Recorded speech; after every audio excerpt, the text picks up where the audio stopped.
City Council approves a plan to save a North Side landmark. A suspect wanted on a Canada-wide warrant surrenders to police. And the Senate releases details of the Pamela Wallin audit.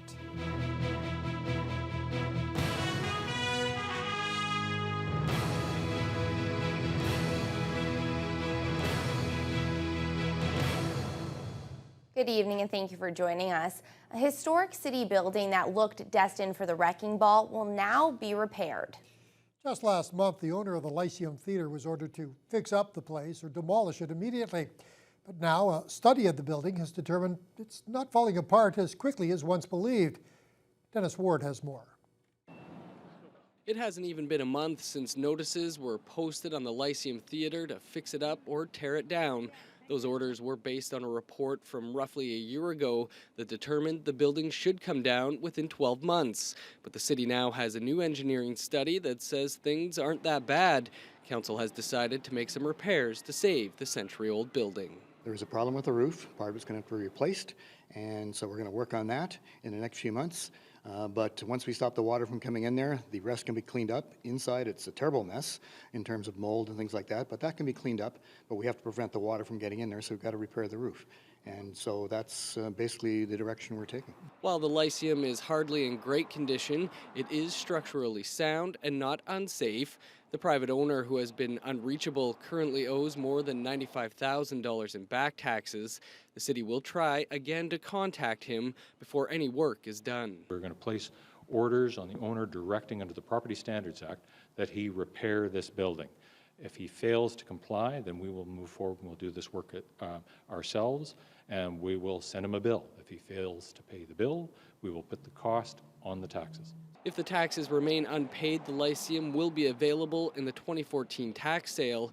Hebert feels the property could be attractive if the proposed event center goes in right across the street. The Waterfront District BIA, which has been concerned about the condition of the building for years, also feels it could be reused. Whether it's repaired and brought up to standard and sold, or whether the facade is saved, or whatever happens, that it does contribute positively in a positive way to the downtown, and then it does not remain in the condition that it is in currently for any length of time. Dennis Ward, TBT News. Unlike many other communities, Thunder Bay will not be limiting the number of animals pet owners can have. Councillor Aldo Roberto was calling for a report on restricting the number of cats or dogs a person could keep in their home. While there was some support for the idea, there was also harsh criticism. Jonathan Wilson has more. According to Councillor Aldo Roberto, the hoarding of animals in Thunder Bay is becoming a big issue. He feels the majority of pet owners are loving and caring, but he's received complaints about people with 25 to 30 animals. And that's perfectly fine here, as no bylaw exists restricting the number of pets a person can have. But not everyone thought there was a need for a restriction either, including Mayor Keith Hobbs. Where do we draw the line? Some people like pets as their children because they can't have children. And there's some families that have 16 children. So are we going to start legislating how many children are in a household? Sorry, Councillor Roberto, I totally disagree with this. I think it's a waste of time. Roberto believes a bylaw would protect pets, the public, and the owners, some of whom he says have mental illnesses.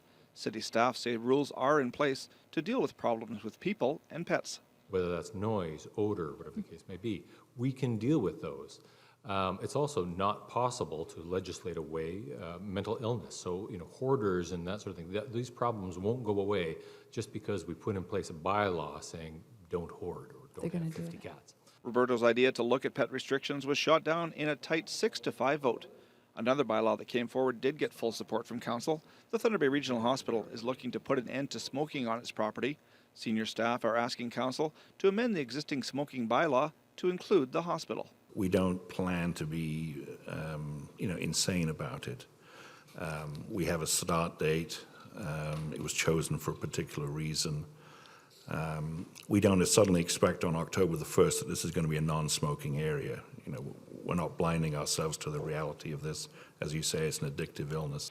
Council will get a report back next month on the idea. The hospital would like to fine people between $200 and $250. Jonathan Wilson, TBT News.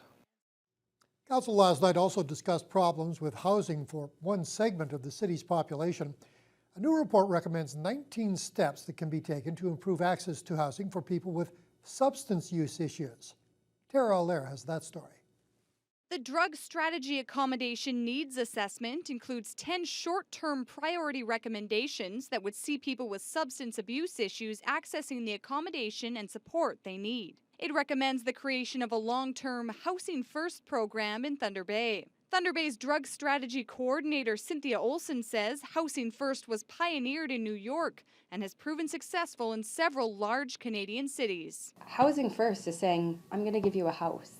No strings attached, but I'm going to make sure that there are services and supports that are available that can be a wraparound. They may be health services, they may be outreach services, but it's going to be tailored to your needs.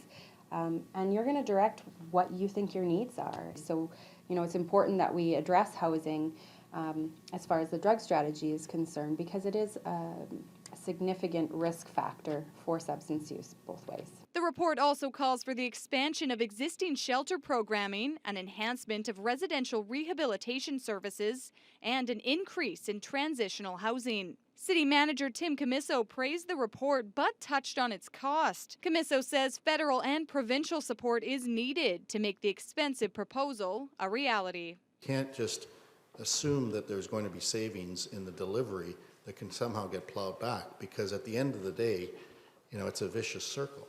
And again, as a municipality, we are prepared to be a part of this, but it's at the federal level and also the provincial level. And I think the provincial would say that they're engaged, where the fundamental issue relies with respect to the fact we are dealing with a human service here. We're dealing with something that is broader than any one municipality's capacity to deal with. And we do need to work at different levels of government to try to address this problem. Tara Allaire, TPT News. Thunder Bay Police are looking to bring their cruisers up to date. At today's Police Services Board meeting, a proposal for new onboard laptop computers was on the table, but a previous plan to install body cameras on police uniforms is now on hold. Courtney Rutherford reports. It's a device that's commonly found in households. It looks like a laptop, but built to provide frontline officers with a faster way when it comes to dealing with calls. They're able to pull up any history if they're, say, dispatched to a domestic violence call. They're able to pull up any history on the house, whether there's been history of domestic violence, whether there's been weapons calls to the house. So it's an officer safety issue. It also ties in with our GPS system for tracking the cruisers, which again is an efficiency thing as well as an officer safety issue. The 25 laptops that would be installed come in at close to $90,000. The current equipment needs to be replaced, but the Thunder Bay Police have to wait until the city's approval before moving forward. Well, we have a policy within the city purchasing department that anything to do with a sole source over a certain amount of money has to seek approval of council, because we want to make certain that we are in line with our policies and procedures. So we're just following that, and this is one instance in my experience on the Police Services Board where this has come, and we just have to follow the city procedures. The body cams that were brought up at a meeting earlier in the year will be put on hold for a while. Video storage has proven to be an issue, and the force is looking further into whether or not they in fact are beneficial. Meanwhile, the police board also agreed to provide $5,000 to develop a film project that introduces the Aboriginal community. The work of the Anti-Racism Committee and others has certainly recognized that there's not as great an understanding of the Aboriginal community in the broader community as we would like, and understanding one another breeds better relationships, and that's our interest. The premiere is expected to take place at the auditorium this January. Courtney Rutherford, TPT News. A Thunder Bay man who was the subject of a Canada-wide warrant has surrendered to police. The arrest warrant for 62-year-old Arthur Joseph Lyons was first issued back on August 2nd. He finally turned himself in yesterday afternoon after having a third party contact police. Officers took him into custody a short time later at a Southside location. Lyons is facing charges of sexual assault, sexual interference, and breach of probation. He made a preliminary court appearance earlier today. The Thunder Bay Public Library is looking to make some major changes and is looking for the public's help in guiding it along the way. The library had just released a new strategic plan, but before finalizing the document, they're looking for input that will result in a big increase in the use of the library service. Cheryl Holmes has more. Lifelong learning, economic support, and fostering the well-being of a community. Those are the three key points of Thunder Bay Public Library's new strategic plan. It's a plan that also aims to embrace change and innovation within the library and amongst its users. There's a direction there around social inclusion and diversity, which means we want more and different kinds of people using the service in the future. Right now, 40% of Thunder Bay residents use the library. Pateman hopes the strategic plan will help increase those numbers to as high as 60 or even 80%. Currently, over 75% of library users are women, and the majority of those users are 30 to 54 years old. A community action panel will be formed by the year's end to get input on what changes should be made to make the service more attractive. There's been good levels of engagement, lots of interest. The library service is highly used and highly valued by the community, and the fact we're giving them more control over where it goes in the future has been very well received. Everything is good for change, right? Because the city is changing a lot. Lots of things are coming up. And I think that the library should have a good part in the changing thing. Input, that's what it's all about, yeah. Like I said, the only change I can think of is on Sunday, yeah. Other than that, it's good. I'm satisfied with the library service, yeah. The strategic action plan will be carried out until 2016. Copies of the plan and the community panel application form are available online and at any library location throughout the city. Cheryl Holmes, TVT News. Fort William Historical Park and the M&R are trying to determine what animal is responsible for the death of some of the livestock at the park. The incidents have forced the tourist attraction to take extra measures in order to protect their farm animals. The days of running free across the pasture unsupervised are over for these animals. The predator has claimed 4 sheep and 7 chickens so far and is still on the loose, and there is only speculation as to what it might be. Employees at the fort discovered the aftermath of the first attack near the end of July. A week later, the animal struck again. Since then, they've been keeping a close eye on their animals and locking them up at night. Had bear sightings here this year. Over the years, we've had wildlife coming. So it could be foxes, it could be large birds. We really don't know. But we are working with the people that do know and the agencies that are responsible for this and professionals in this area. The investigation will continue until the predator is caught or leaves the area. The North Shore Steelhead Association has begun working to rehabilitate a small local brook trout creek. George Creek was heavily impacted during the construction of Centennial Park. The result has been a significant loss in the spawning productivity and available fish habitat. Project manager Frank Edgson says they want to return the stream to its natural design. Once complete, it will offer fish refuge for high and low water situations in the Current River. He says the project is a great way to educate the general public on the importance of small creeks. What we're attempting to do is to dig out the substrate that's currently in the stream and to replace it with smaller rock and more substrates that are appropriate to brook trout. It's overgrown, it's filled in with organic materials, and we're going to sort of repair that. We'll build some pools and riffles and natural bends and meanders and have it look more like a brook trout stream. Construction began yesterday and is scheduled to be complete by the end of this month. Anyone interested in helping with the project can visit the North Shore Steelhead Association's website or contact Frank Edgson. Well, they're a part of everyday life and in just about any electronic device you can think of. The 16th annual Semiconductor Conference is being held here in Thunder Bay this week, and people from across Canada are attending. More than 100 professors, researchers, and industry partners are in the city, sharing research and building new relationships. It's the hope that this conference will bring new high-tech commercial opportunities to Thunder Bay. Some of these commercial uses include solar cells, LED lighting, and semiconductor lasers. Dr. Alla Resnick, a physics professor at Lakehead University, says the technology is a vital part of medical imaging. Currently, diagnosis is based on imaging, so it's much better to diagnose if you can image or visualize the disease, right? So all imaging detectors are based on semiconductors. Resnick says institutions like Lakehead University and the Regional Research Institute help to bring this week-long conference to the city. A well-known member of the Thunder Bay broadcasting community has died. Ron Bottis passed away this weekend at St. Joseph's Hospice. Bottis for many years was a highly popular announcer on CKPR radio. He was also very active in front of the cameras, serving as host as the long-running quiz show Reach for the Top and the annual Mother's Day CF Telethon. Ron was also active in the local musical community, performing for years with the band Stone Ridge, and was well known in the local construction industry. Ron Bottis was 71 years old.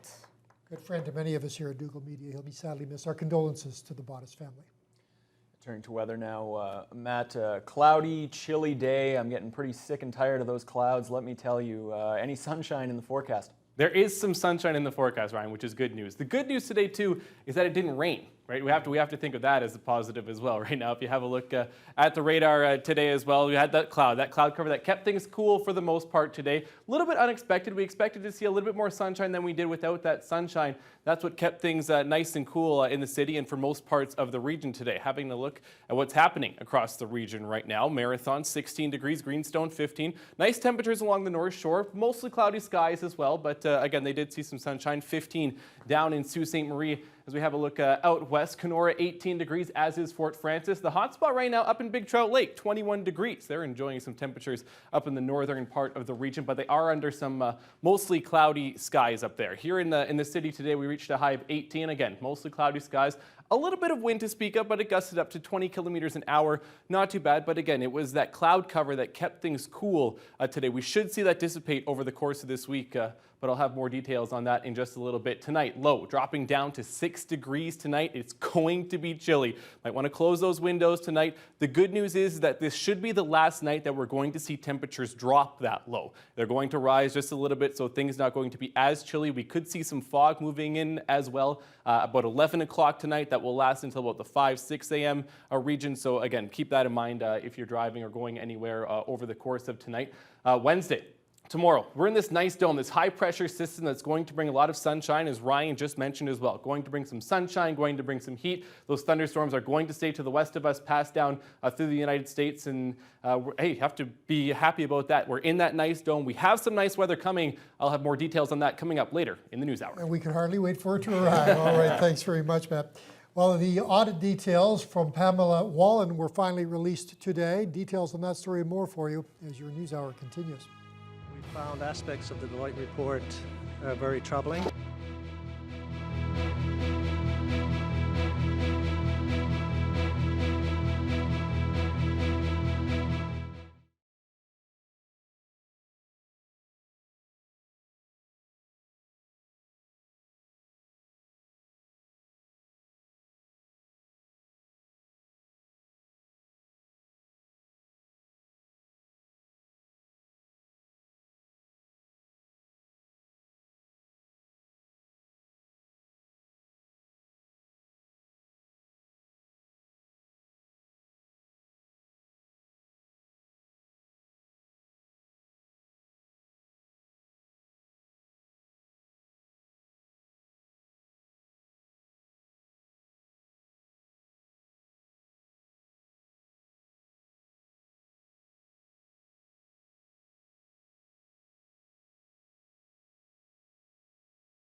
The audit into Senator Pamela Wallon's expenses was finally made public today.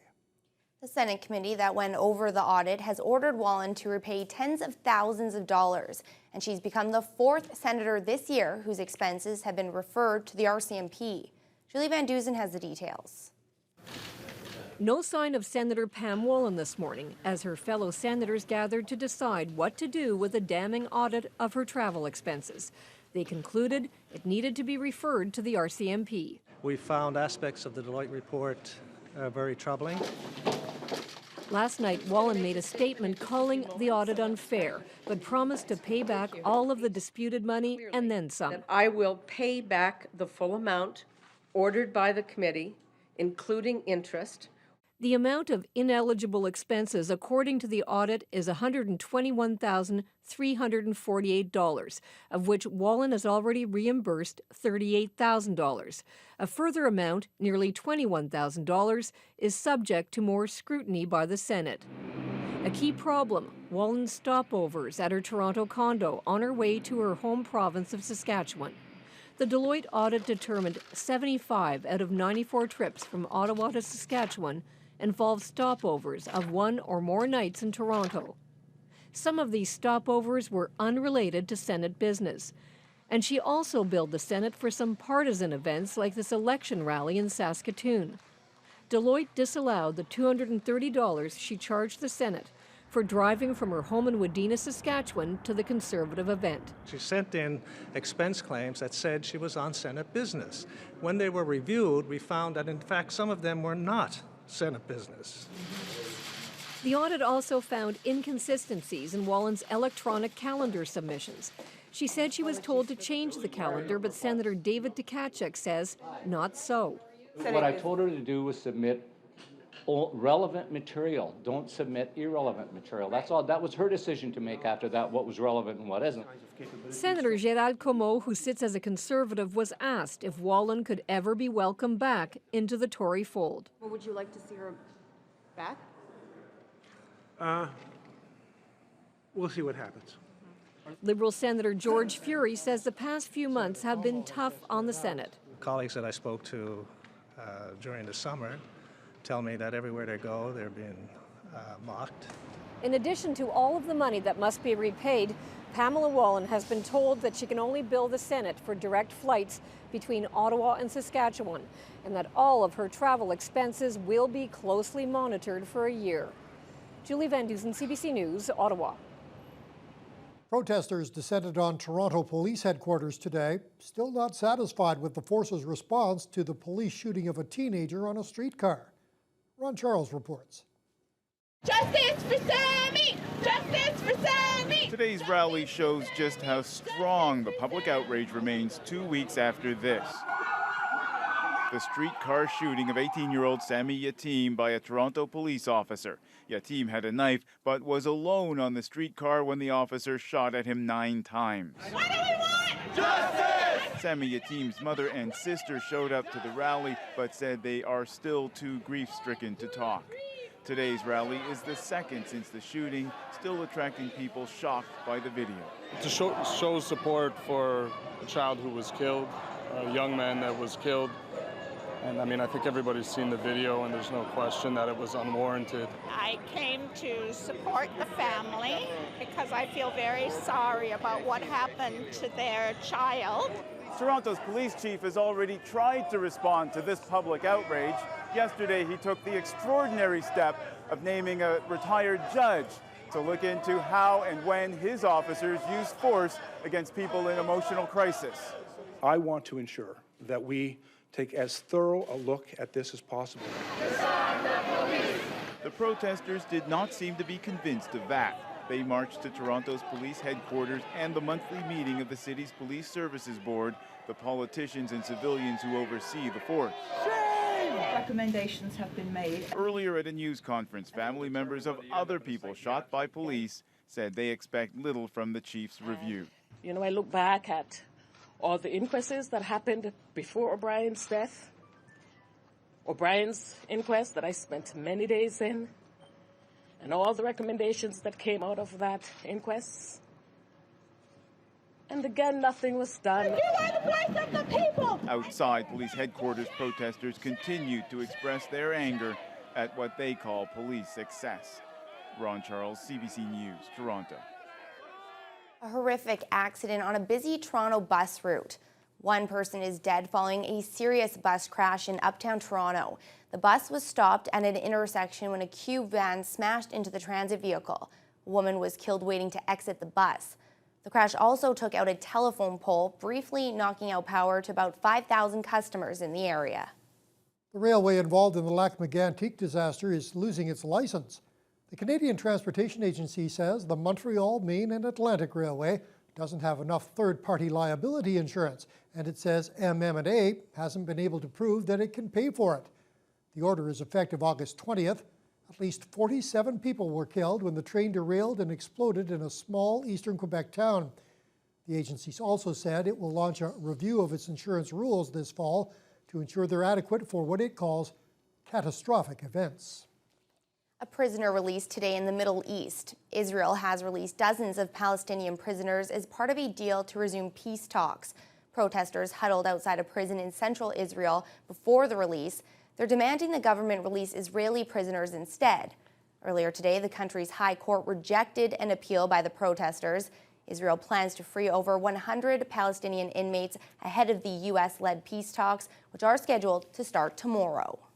It's an argument many in this area will be familiar with. The debate over the grizzly bear hunt is back on in Alberta. It's been 3 years since the province listed grizzlies as a threatened species. Now a project monitoring their activity has some thinking it's time to start hunting the bears again. Brian Labby has the story. It's a routine Andrea Moorhouse is getting used to. She's in charge of the grizzly bear monitoring project here in southwestern Alberta. She's headed into the woods, but stops to point out a fresh bear track, possibly from a grizzly. Some of the claw marks potentially in here. Further up the path, she reaches tree number 805, which is wrapped in barbed wire. Moorhouse collects a hair sample, one more piece of evidence that seems to show there are more grizzlies here. I think it's exciting, yes.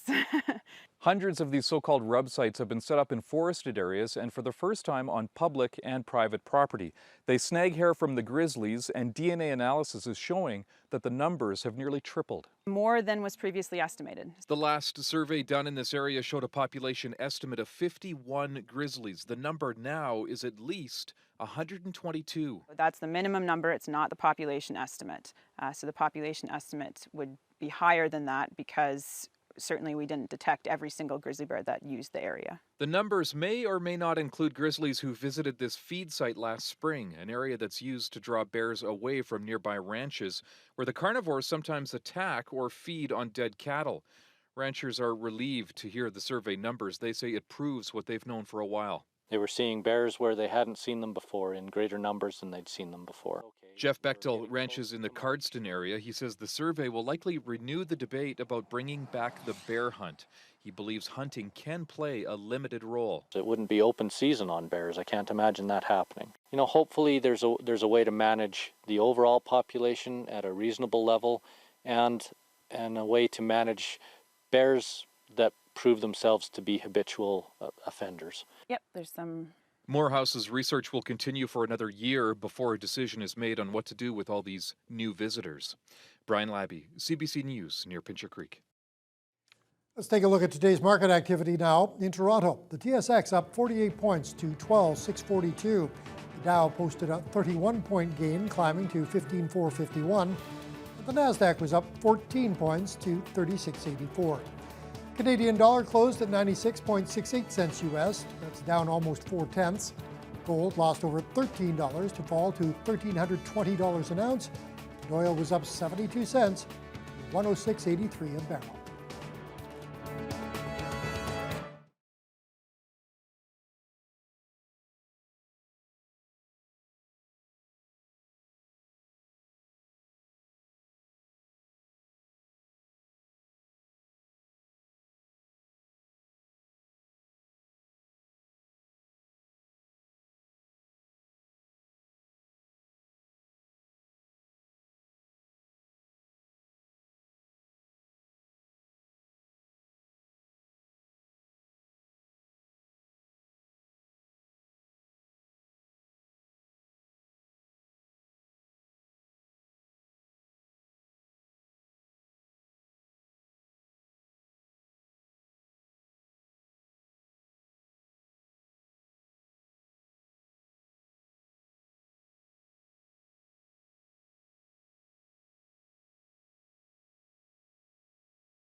Well, as we move ever closer to a new academic year, interest in varsity sports at Lakehead University is ramping up, and one team there's a lot of optimism surrounding is the new LU women's basketball. Yeah, they struggled last year, 7-9 record. They particularly had a tough time when they matched up against bigger teams. So now one of their off-season priorities is to add some muscle to their lineup. They feel they've done that with the addition of a couple of 6-foot post players, Thunder Bay's Jillian Lavoie and Essa Jacobson of Grand Marais. Jacobson in particular is expected to battle for big minutes at the position, which was a bit of a revolving door last season. She does have some work to do, however, if she hopes to crack the starting lineup.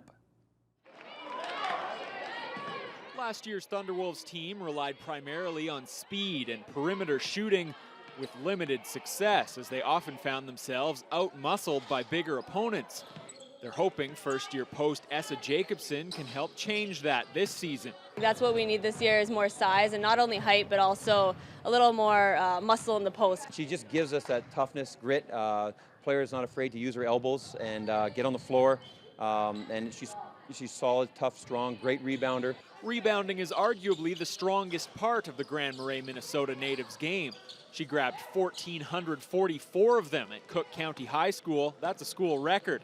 She's the only player in school history with more than 1,000 points and 1,000 boards. In 2 years of junior college, she was two-time All-State, but that's against an admittedly lower level of competition. When I first came up here, I was like, well, it's faster and bigger and everyone's better.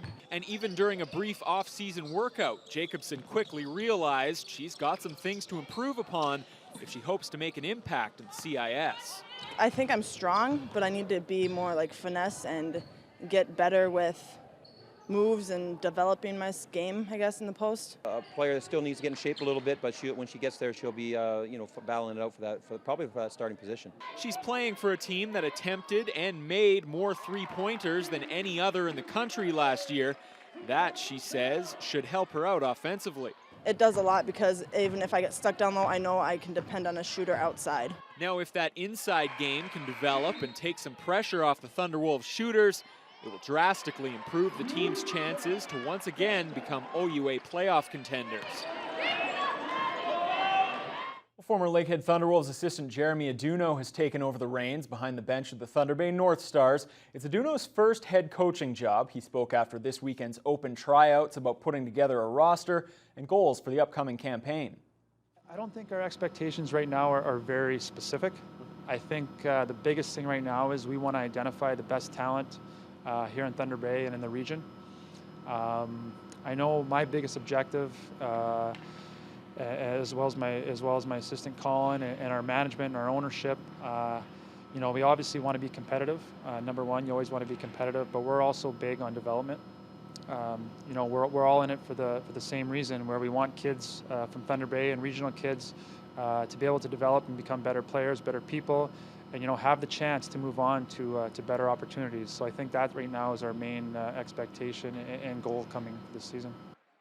The team held tryouts over the weekend at Port Arthur Arena. All eligible returning players also took part in the practices. The new head coach was impressed by the high level of competition, considering many of the kids haven't had much ice time over the past few months.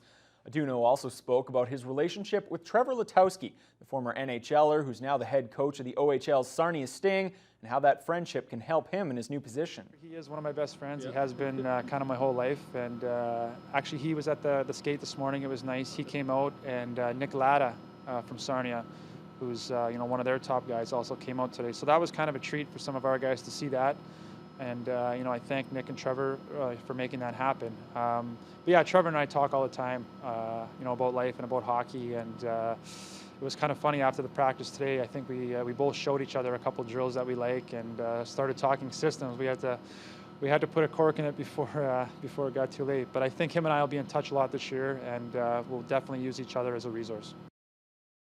Turning to baseball now, it was a rough summer for the Thunder Bay Border Cats. They posted their worst ever second half win total, finishing at 8-27, and recorded their fewest overall wins with just 21 for the season. Offensively, the team really wasn't that bad, but as has been discussed at length over the past few months, their pitching simply awful. First-time manager Dan Holcomb discusses what he learned during his time in the Cats dugout and whether he might be back next season.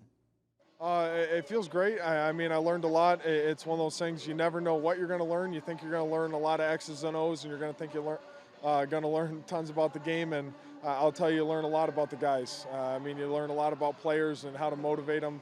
You learn a lot about, how to, get guys on a daily basis here to get ready to play a game. And, it's one of those things you don't necessarily think of as an assistant, but, that's the things you learn. And I can tell you, I think our guys got better throughout the year, and, it definitely shows offensively.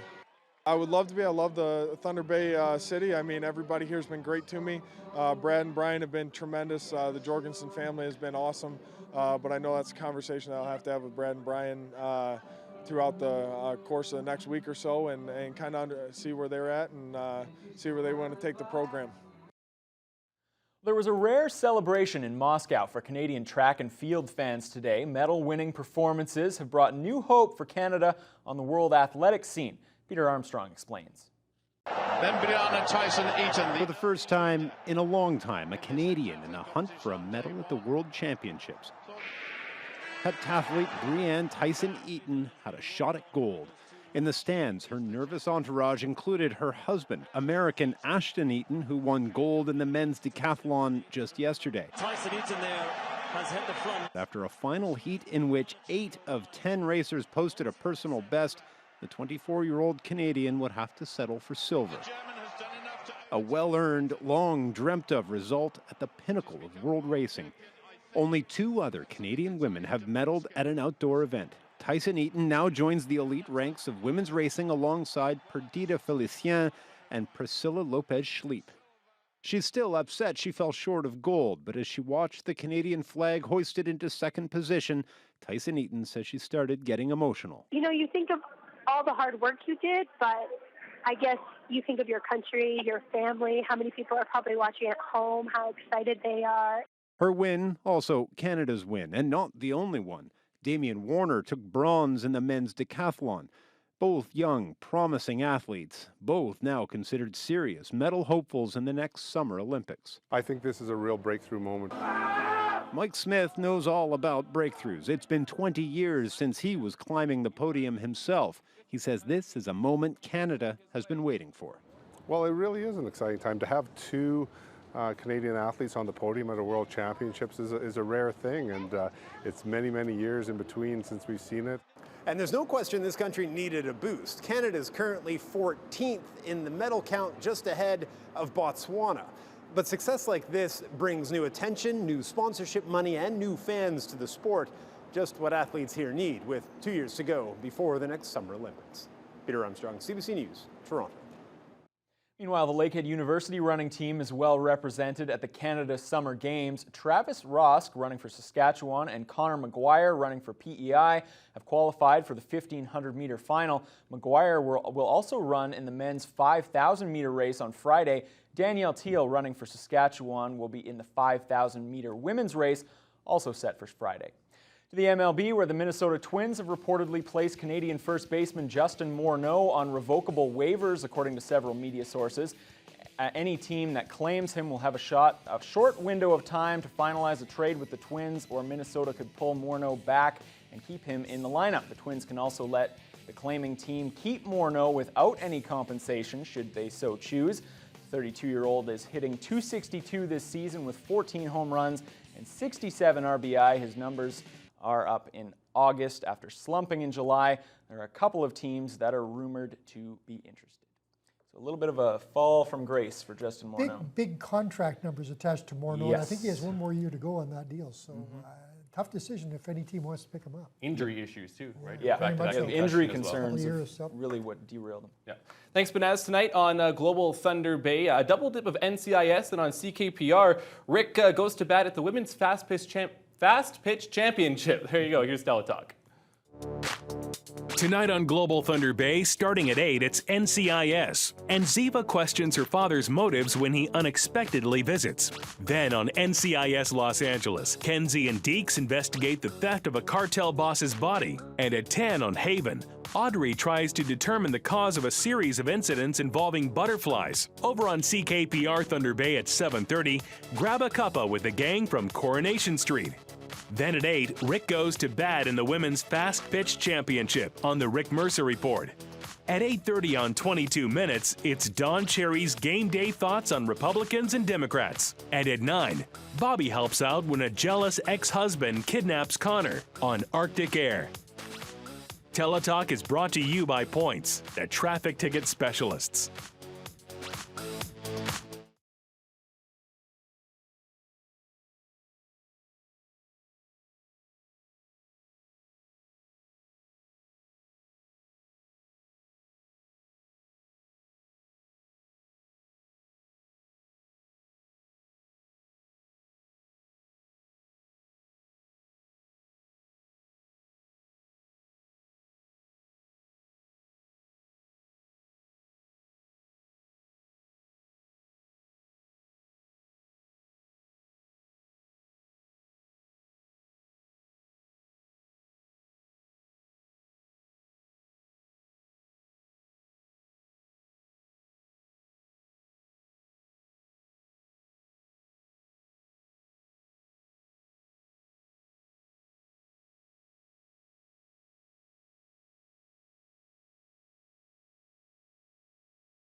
Well, it's a little bit chilly here and a little bit cloudy, but luckily there's no rain to speak of. Not the case in other parts of the country, Matt. Definitely not, Holly. Some unsettled weather right across the country, from the west coast to the east coast. I'll get to that in just a minute. Thunder Bay today, we did see a high of 18 degrees. Mostly cloudy skies, as I mentioned earlier. Those cloudy skies kept things rather cool. Our high was supposed to get up a little bit more into the 20s today, but that cloud cover kept things rather chilly. As we have a look at what's happening across the country, Vancouver 22 degrees, Prince George at 26. Beautiful skies there.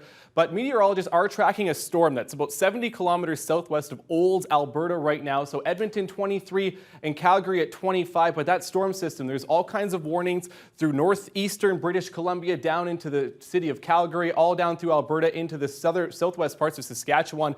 Hail, possible hail, damaging winds. So that could be some unsettled weather for them later evening tonight. As we move into the Prairie, Saskatoon 26, Regina 24. Beautiful skies there as well. They are seeing some sunshine. We have a look at Winnipeg right now as well, 22 degrees. Churchill 25. Lucky Churchill. They are up in the mid-20s right now as we move into southern Ontario. Toronto 16 degrees, mostly cloudy skies in southern Ontario right now. Ottawa, they just had a rainfall warning end for them. They are going to see some showers tonight as well and into this evening, as will Quebec City as well. They're mostly cloudy skies, but they're going to see some rain for this evening as well. Moving into the Maritimes, Halifax, seeing some rain Also in Charlottetown, cloudy skies. There's another rainfall warning just north up here in Quebec that could see some more unsettled weather. And that warning continues into St. John's, into the Avalon Peninsula. They're going to have a rainfall warning right now, and that will continue for the next couple of hours. So again, some unsettling weather, as Holly just mentioned, too, across the country.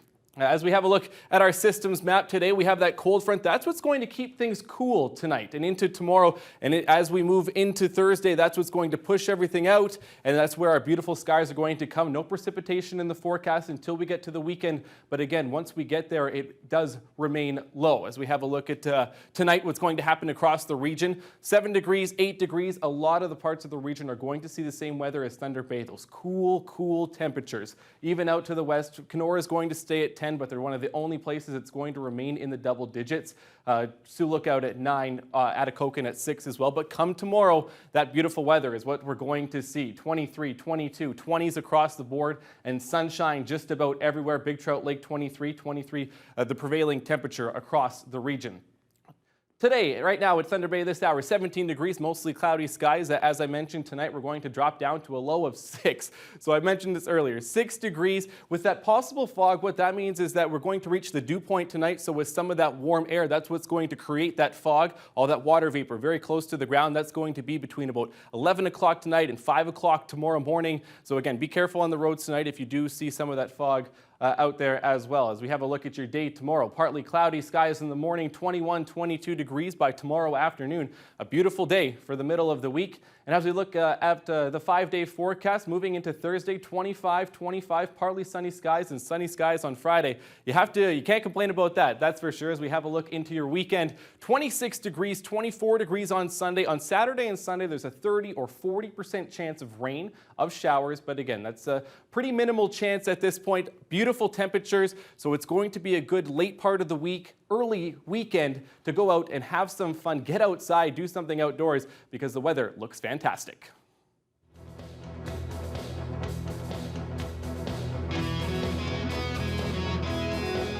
It's time for this week's visit to the Thunder Bay and District Humane Society. Tonight, Fiona Gardner introduces us to a pair of cats named Zoe and Lexi.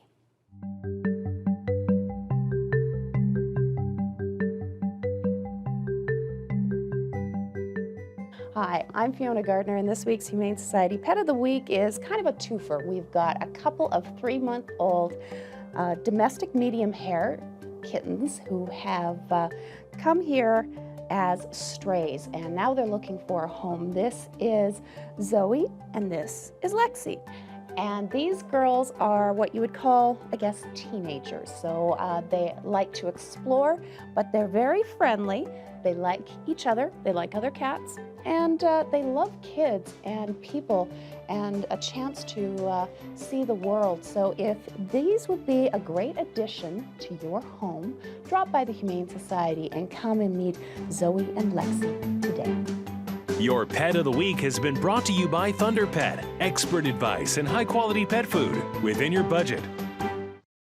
Coming up, a disturbing story to tell you about one of those things that's apt to keep some people up at night. It's bunnies that glow in the dark. Stay with us.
Well, our next story, you've got to see it to believe it. Take a look. This looks like a regular old batch of bunny rabbits. That's until the lights go out. That's right. These baby rabbits are glowing in the dark. Turkish scientists injected fluorescent protein from jellyfish DNA into some of the embryos, and when Mama Rabbit gave birth, 2 of the bunnies glowed in the dark. Now, the real goal was to prove a new genetic manipulation technique works efficiently. The glowing port, sort of a fun fringe benefit if you're into that sort of thing. Either way, it's enlightening medical research, and it has given the world what it really needs. Bunny nightlights. That is horrible. I As I feel said, so it bad is for disturbing. those bunnies. It is. I think it's kind of cool. I think it's kind of cool. A bunny night? That says something about your state of mind. Well, okay. Well, whatever. Moving on. How about we recap our top story? Well, the Lyceum Theatre will no longer be demolished. Last night, Council made the decision to repair the roof and do some upgrading inside the facility instead of knocking it down that was originally scheduled.